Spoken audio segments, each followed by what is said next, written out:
Hello, hello. Happy Sunday night. I am with you tonight. It's a little bit after 7. I'm getting slightly better at remembering to hit the go live button before I check my lighting and, make sure my face is situated. Anyway, I hope that you are, if you're not catching them live on Sunday nights, you are going back and taking this little journey with me of popping in on Sunday nights and making a conscious effort of looking at your week ahead. So each week, I want to bring you a tip or two, or maybe something to think about as you look at your week ahead. For those of you who maybe don't know me very well, my name is Deana. I know I get Deana a lot, but I will argue Deana has 2 N's, Dean. And I am very passionate about productivity, making progress, and really working with what I call VALs. And those are valued, amazing ladies. And whether those VALs believe it or not, I absolutely believe that they are valued, amazing ladies. And I like to encourage them that their dream is not dead. It may need some CPR, but oftentimes we get, sidetracked, distracted, discouraged when it comes to pursuing our dreams. And one of the things that I've learned and discovered over the last several years is that when you don't pursue your dream, it actually nags at you that much more. And you can try and ignore it. You can try and suppress it. You can try and talk yourself out of it, that maybe you made a mistake and that wasn't meant for you. But what I have found, the more research that I've done and really dug into this topic of, your dream is not dead and it's not going to go away, because it's exactly what God created you to do.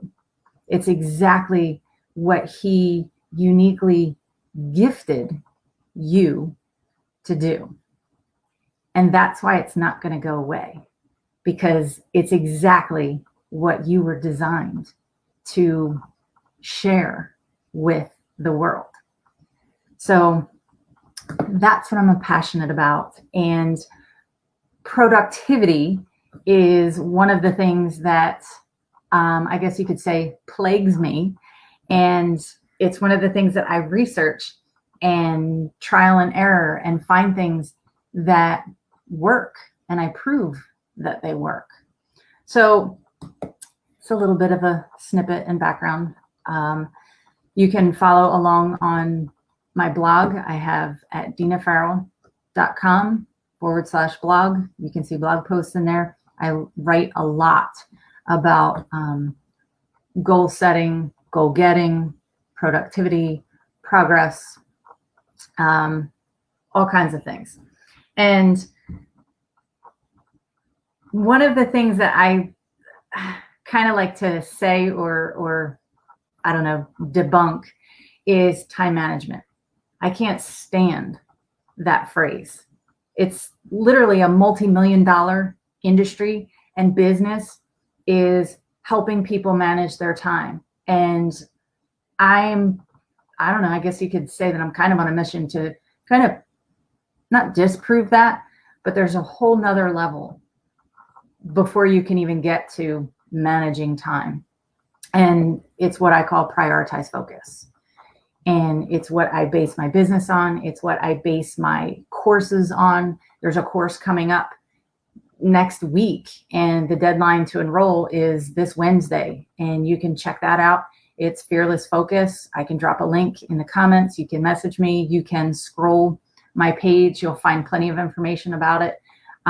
We really, really dig into this topic and this mindset and this myth that time management is why things aren't getting done, or you're not where you need to be because you're not, scheduling your days properly and things like that. Yes, that's true, but no, it's not. There's deeper, more to that. But anyway, Sunday night tip, focus for the week. One of the things that I want to touch on and have us be conscious of this week is practice the pause.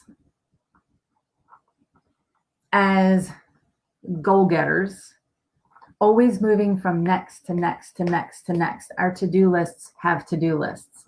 Our planners have plans. It's one thing after another that we have to. A couple weeks ago, one of our weekly focus tips was to be conscious of when you start feeling overwhelmed and ask yourself, is this something have to, or is this something I get to do?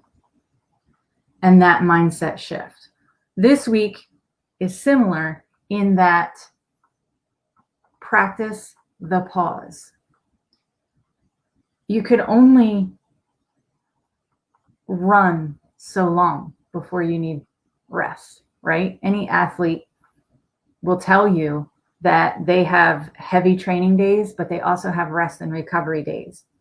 Somewhere along the line in our everyday lives, we have forgotten to do that.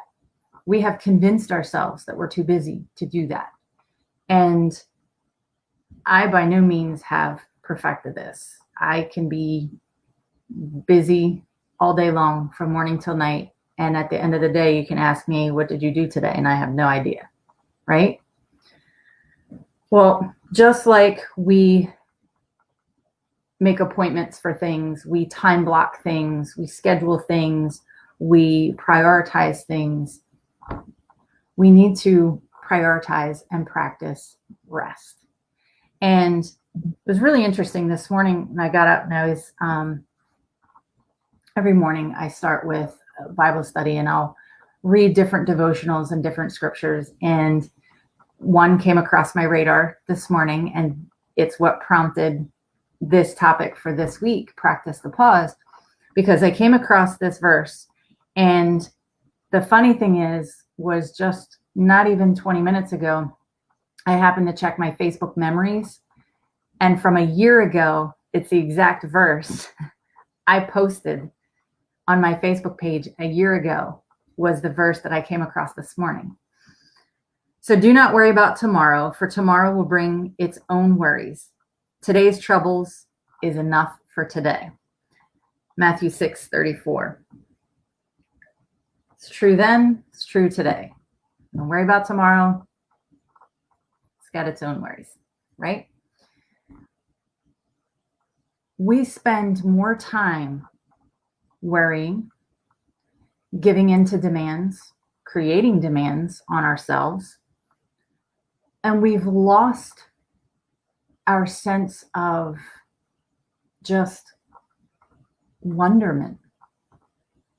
One of the things that I found myself doing lately is just sitting outside and looking, or even looking out the window, or even when I'm driving, just taking an appreciation for the views around me.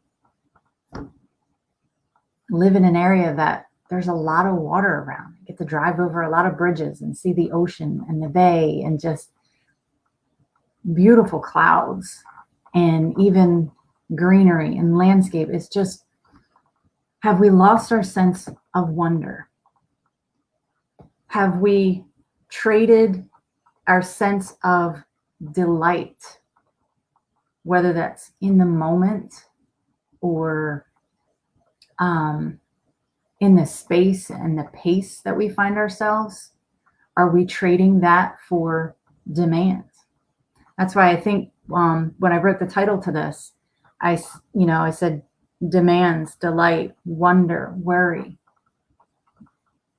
This week, as you plan out your day, or even in the midst of your days, take a moment, take some time, be conscious, and take delight. Find the wonder. We seem to have lost that sense of wonder. We seem to have lost that delight and even contentment. You know, I have to be careful as a coach who spends a majority of my time teaching and talking about productivity and making progress and setting goals and, you know, all of these things, how to find your top priorities and things that you can do and questions you can ask to make sure that you sift and make sure that it's the right decision for what you're doing, right? And I teach prioritize focus on the right things at the right time for the right reasons. So this week, as you look ahead, practice the pause. And what's very interesting is when we're working at like a breakneck speed for next, and we exhaust ourselves, we become less productive. But the irony is when you take that time to pause, and even if it's, you know, maybe it's a one day, a week, maybe it's, you know, at the end of the day, when you stop work, you stop work. Some of us have trouble doing that. And it makes it hard when you have technology, right? It's so easy to check your emails. It's so easy to check your Facebook messages. It's so easy to have a thought and, oh, I should post that to Facebook, right? Practice the pause. When you are able to do that, it's interesting when you come back to your work, how much more productive you become, how much more creative you are. Have you ever been stuck like on a project, or you just have this block and you just can't seem to get away with it or, you know, get through it? And what happens? You get frustrated, walk away. I'm going to go for a walk. I'm going to go do this.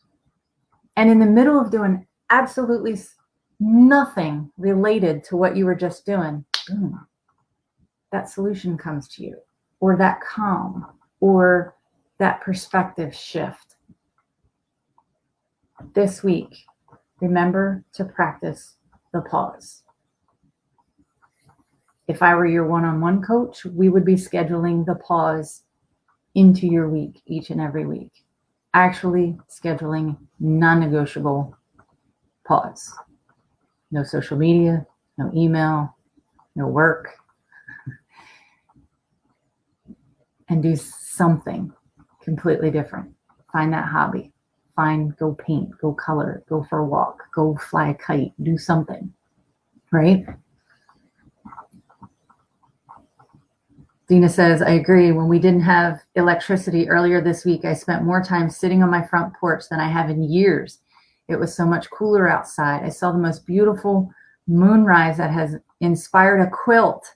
I was also within a few feet of watching the hummingbirds at the feeder early in the AM. It also seems so much easier to be able to pray outside. Exactly.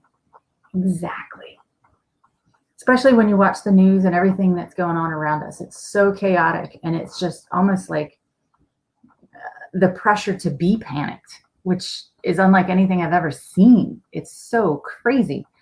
But it's so much more important for us to pull back, practice the pause, trade